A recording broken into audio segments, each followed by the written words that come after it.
Ade, Ilir Timur 2 Palembang, dibawa warga ke Polsek Sukarmi Palembang karena mencoba mencuri aki truk di Jalan Sultan Mahmud Badarudin II.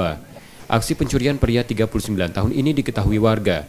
Menurutnya ia sudah merencanakan pencurian itu karena banyak truk parkir di kawasan tersebut.